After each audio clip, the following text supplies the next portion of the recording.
Because portions of today's episode may be too intense for younger listeners, we recommend that children under the age of 10 listen with their parents. Kids, if your parents aren't in the room, make sure you get them before you listen. Xirtus. Hey, everybody, tune in to Recent Tartaryans. Recent Tartaryans. Recent Tartaryans.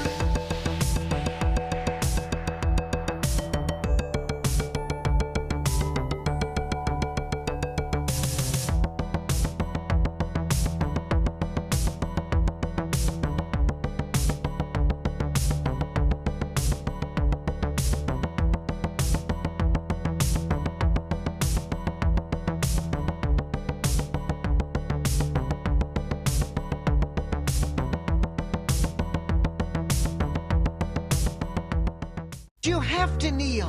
It's the only way to say the incantation. It's in the book. Yeah, but...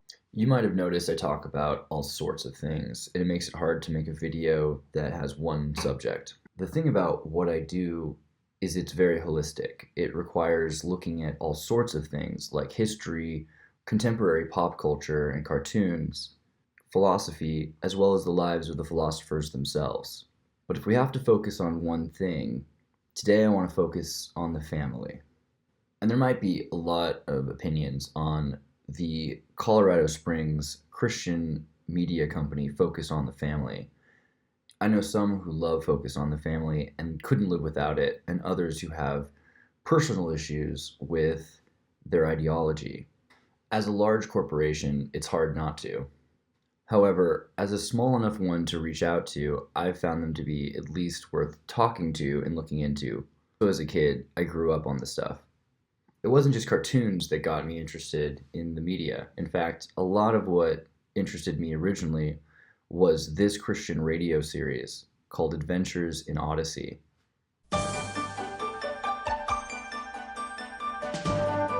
Oh, hi there. My name is John Avery Whitaker, but you can call me Whit, and this is Odyssey. I was just working on one of my inventions here. Just a few last adjustments, and there. Hey, let's see if it works. Look at that, it works. Now all I need to discover is what it's supposed to do. But that's all right. Discovering new and exciting things is what we do best here on our side of the radio. So why don't you come along for today's Adventures in Odyssey? Deeply laden with metaphor, both biblical and Athenian. Levels of philosophy unparalleled in any media, let alone in Christian series at the time. A sort of modern radio soap opera version of Iliad's Odyssey, often attributed to Homer. But Focus on the Family's Adventures in Odyssey does not take place in ancient Greece. In fact, it's in more of an anytown USA called Odyssey. Wherever it is, sort of like Springfield, exists in your mind. This is one of the beautiful things about a radio show. It is the imagination method, that rather than restricting the imagination, encourages growth, honing of the senses, and tuning in and tuning one's imagination to observe and see things that one would otherwise ignore if they had their eyes open, sort of like a blind witness, charged with analyzing their memories of their other senses. And all of Adventures in Odyssey takes place around a former Tartarian ruin that was once a church, above tunnels called Wit's End. And it's called Wit's End because of John Avery Whitaker, a kind, wise old man who worked for the NSA discovering the Q parchment of the Dead Sea Scrolls and programming artificial intelligence and augmented reality in the 70s for the NSA. And now he's retired to Odyssey, where he runs Wit's End, selling ice cream and pizza to kids. And apparently this is even some sort of a legacy. And in fact, Jason Whitaker, the character representing his son, named after Jason the Argonaut, also works for the CIA and the NSA. But secret knowledge is not John Avery Whitaker's primary concern, at least any longer. It seems that wisdom has become his dominant interest. And so he spends his time trying to help the children of Odyssey learn morality and depth of character, all while young children test his inventions, some of which go haywire. but usually end with a moral lesson learned, giving children precedent for understanding the wisdom and symmetry of God and the value of self-service to the greater good. In many ways, John Avery Whitaker is a modern-day Da Vinci, constantly working and trying out his new inventions, which help expand the minds of the children in his community and around the world. Many children, including myself, through these cassette tapes, which transport the listener into the sacred spaces of the mind. This is actually referenced quite well in Adventures in Odyssey by one of his great grand inventions, the imagination station. Essentially a machine which projects an augmented reality around the listener in order to present a holographic experience of actually being inside of the Bible verses which are being discussed, where one can use all their senses to taste and smell and hear and touch and speak with characters from these biblical stories. All of this from the mid-80s. And even if you want to go a little bit further, look into Ignatius Loyola and the spiritual exercises, and you'll see they go back a bit further than the 1980s, in fact, themselves. So it's important to remember that Christians invented the holodeck. In fact, all other systems of spiritual exercises are derivative. All of them. And even the Matrix, which was clearly the work stolen from the woman Sophia Stewart, or perhaps the word adapted is more socially acceptable these days, points out the importance of more than just an electric universe theory, more than just a false reality story, more than just a manipulated perspective. The essential quality to the holodeck, as Ignatius Loyola realized in the spiritual exercises, is spirituality, the spirit itself, because without it, there's nothing there. One of the great examples of episodes of Adventures in Odyssey, one that really impacted me about the imagination station of life and death, was the episode The Mortal Coil, a title I can't help but find similar to Aldous Huxley's, and of course that cool band from the 80s that did that song about a kangaroo.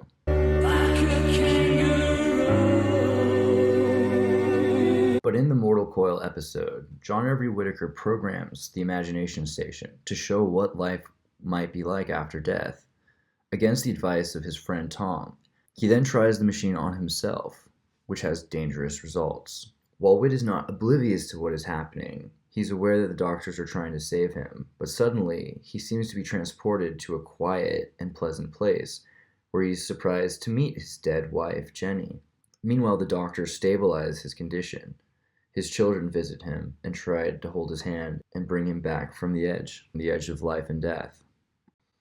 Back at Whit's End, Whit's friend Tom shows Whit's son Jason the imagination station, and realizes that Whit's employee Eugene had left it on and the program was paused. He must have tried it out for himself, and no one knows where he is. This is later revealed to be because Eugene's idea of death as a non-Christian would be a bit scarier. Without his family and friends, he is in darkness and eternal loneliness, a horrifying solitary place, which Eugene does not know how to come back from.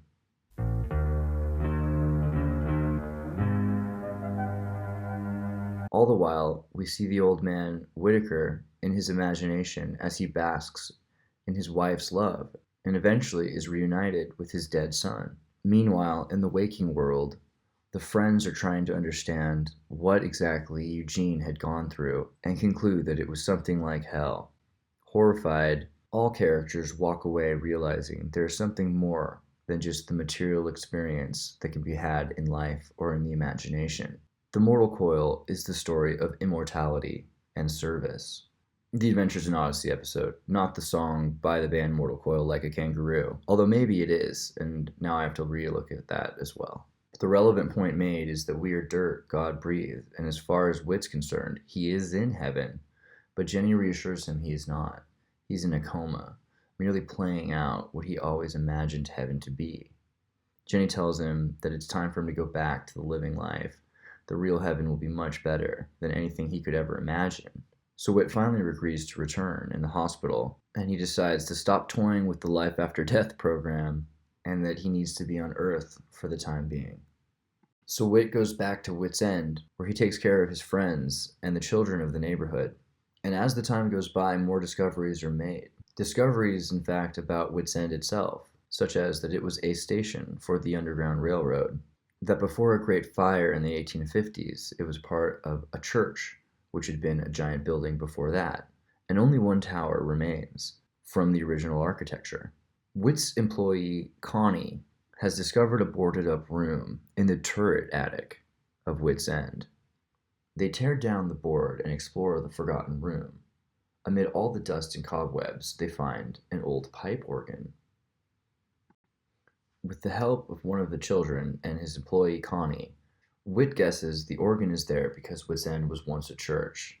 The main sanctuary burned down, he says, but the tower stayed up, and the rest of the building was built around it. When the young child Robin decides to play the organ, they find the middle C key is not working. Wit examines the pipe organ and discovers something was stuffed inside the C pipe, an old gray rag. Written on it, it actually says a poem. I, Rufus Cowley, do hereby attest, the words you now read are the truest and the best. Your course is now set, the path you're now on, to the greatest of riches, the treasure le monde. This prize you may find by heeding said adage, start in the center and play a deaf cabbage. As a former NSA agent and cryptologist, John Avery Whittaker immediately understands what must be done. Playing the notes A, D, E, A, F, C, A, B, B, A, G, E, the wall opens up, revealing a secret passageway into Wits End, following down the ancient Tartarian stairway into the Underground Railroad. However, one more thing that Whittaker knows that many do not is that history is full of lies. As curious as he is, in order to find out the truth about Wits End, John Avery Whittaker knows the only solution is to go to a historian, and so Whittaker goes to the local community college and finds his friend, Dr. Aldous Webster. It is Wit's friend, Dr. Webster, who reveals that there truly is a Le Monde treasure. Named after the French nobleman Henry Le Monde, Dr. Aldous Webster reveals to Whittaker that Rufus Cowley, writer of the poem, was a fortune hunter who moved to Odyssey in the 1850s. He learned about the treasure and, through a series of circumstances, ran afoul of the law and ended up in the steeple of the old church, where he planted the piece of cloth in the organ. However, Professor Aldous Webster has greedily followed them to claim the treasure for himself. Surprisingly, though, it is not gold or money which he finds as the treasure, but a Bible, allegorical to the spiritual gold, or to the spiritual alchemy, and the metaphor of gold. And while this is not a cartoon, although there are cartoon episodes that you can watch, and I'm not against them, I just prefer the radio drama. The ability to create your own versions of these characters allows for a far more imaginative experience. And also, the voices are just so top-notch. In fact, I have to mention it, not just because they are, but because of who they are. Katie Leigh, for instance, who did voices in DuckTales, Darkwing Duck, My Little Pony the movie, Dungeons and Dragons, The Muppet Babies, The Adventures of the Little Prince, Indiana Jones and the Temple of Doom, the Alvin and the Chipmunks series, Real Monsters, The Rugrats, Babe, Pig in the City, even the Smurfs.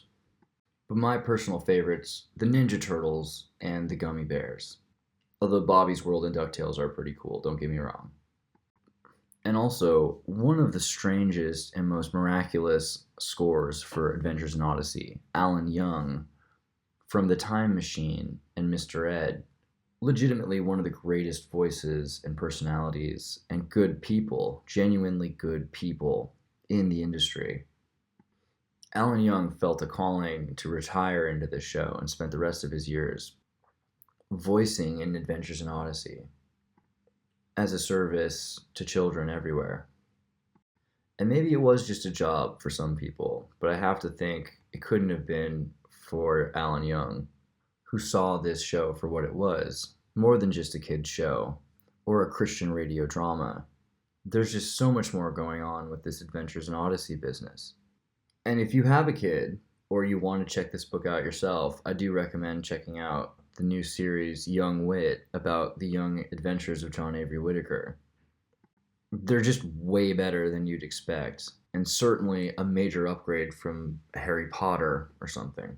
Obviously, though my opinion is informed, it's clearly biased, and not just because I love the show, but because it's written by my friend Phil Lawler, one of the greatest positive minds of the 20th and 21st century, who in his own right has created a universe not less broad than George Lucas's Star Wars.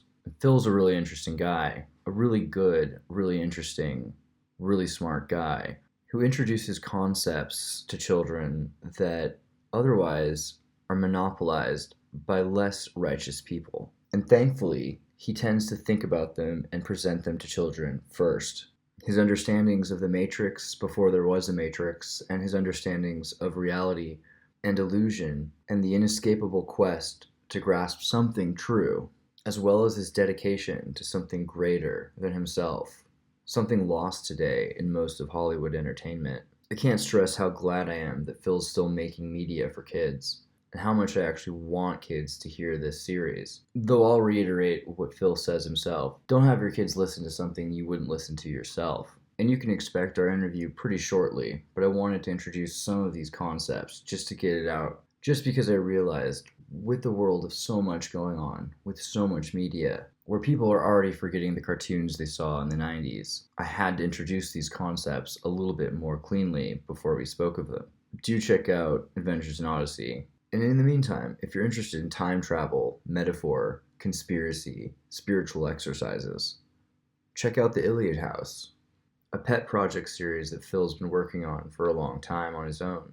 But in terms of exploring the imagination and harnessing the mind, and maybe because so many people ask me, like, what it is about me or why I am the way I am, I feel like sharing, check out these books, because I really like them, and I look forward to sharing them with children. Hey, everybody, tune in to Recent Tartarians. Recent Tartarians.